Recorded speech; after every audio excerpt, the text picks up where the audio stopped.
My name is Pedro Vasquez and thank you for watching this video. Today in this video I'm going to talk about one computer that I'm going to prepare for you. Keep in mind that my budget is going to be only $700, so every part that I'm going to include in this computer, it will cost around 600 and something. So basically the main purpose of having this computer with the important parts, the main purpose is for working. So I'm not going to buy this computer or the parts for, let's say, for playing video games, but for working. So let's start. Let me begin with one of the main components that I'm going to buy, and which is the computer case. What about the price? The price of this computer case, it will be basically around what, $60, and the brand, it's a Cooler Master. So besides, I'm going to buy a CPU processor. As you know, the processor or the CPU in a computer, it's somehow one of the most important parts that a computer should have, and I'm going to spend $205, and the speed that this CPU is going to have is going to be 3.2 gigahertz. And how about the brand? The brand, you know, I chose one well-known brand, which is Intel. You know, Intel products are really nice. It's a good and a really nice brand, so that's why I decided to buy an Intel CPU processor. Next, I'm going to buy a memory RAM, and a memory RAM with a capacity of 4 gigabyte.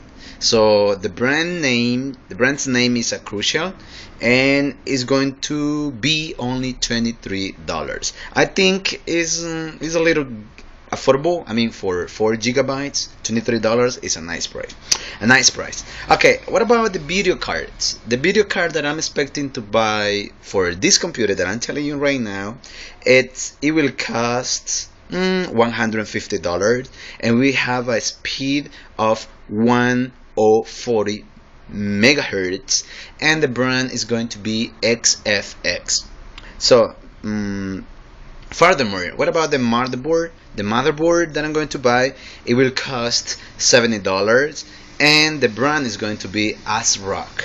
So I think, as you know, the motherboard is one of the most important parts in a computer, due to every part is connected to the motherboard. So we need to look for a good motherboard with a good speed in order to make the whole computer work appropriately.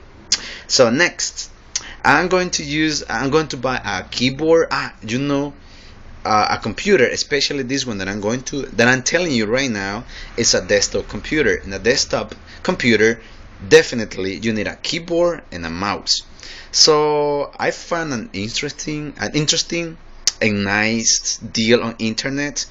I mean, I'm expecting to buy a comb keyboard plus mouse, and for only $30, which is I think for a keyboard and a keyboard and a mouse is a nice price.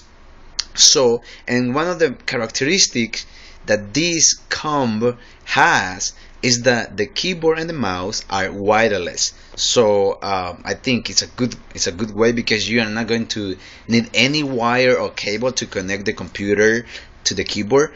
And the brand, which I'm not pretty sure that it's a good brand, but it's Roswell.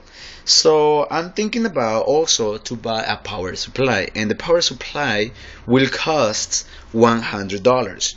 For $100 power supply, I would say is a good one. Okay, and the last one but not least, I'm expecting to buy an internal desktop hard drive, and the price is gonna be $50. For $50 for the hard drive, and guess what? The capacity is really cool. Why? Because this hard drive that I'm expecting to buy, it will have a capacity of 1 terabyte, and the brand is gonna be Seagate. Basically, in this video, I have listed every part that I'm expecting to assemble to the computer in order to work appropriately for only working purpose. Thank you for watching this video. See you next.